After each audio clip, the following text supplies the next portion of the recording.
আসসালামু আলাইকুম ভিউয়ার্স। তো আশা করি সবাই ভালো আছেন। আজকের এই ভিডিওতে আমি দেখাবো যে কিভাবে ডেলিভারি স্লিপ দিয়ে পাসপোর্টের ডেলিভারি স্লিপ দিয়ে কিভাবে পাসপোর্ট চেক করবেন।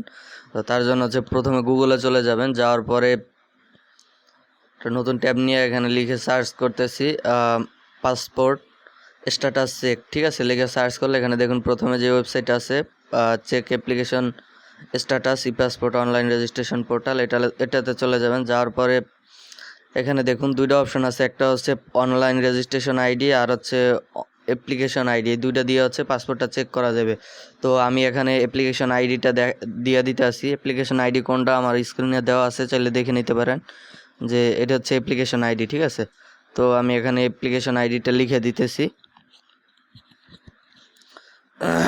ডেলিভারি স্লিপের ডান কোনায় থাকে আর কি অ্যাপ্লিকেশন আইডিটা। তো অ্যাপ্লিকেশন আইডিটা দেওয়ার পরে এখানে জন্ম তারিখটা দিয়ে দিবেন। তো এখানে জন্ম তারিখটা দিয়ে দিতেছি।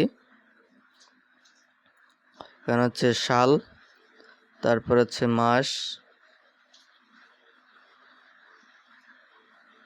তারপর এখানে দিনটা।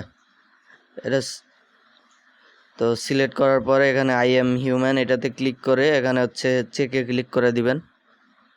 তো চেকে ক্লিক করে দিলে কিন্তু আপনার পাসপোর্টের যে বর্তমান অবস্থা এটা কিন্তু এখানে শো করতেছে। ঠিক আছে, পাসপোর্টটা রেডি হলে এখানে লেখা থাকবে। ঠিক আছে, তো আশা করি শিখতে পারছেন যে কীভাবে পাসপোর্টের ডেলিভারি স্লিপ দিয়ে পাসপোর্টটা চেক করবেন, এটা কমপ্লিট হয়েছে কিনা। ঠিক আছে, তো ধন্যবাদ সবাইকে। আসসালামু আলাইকুম।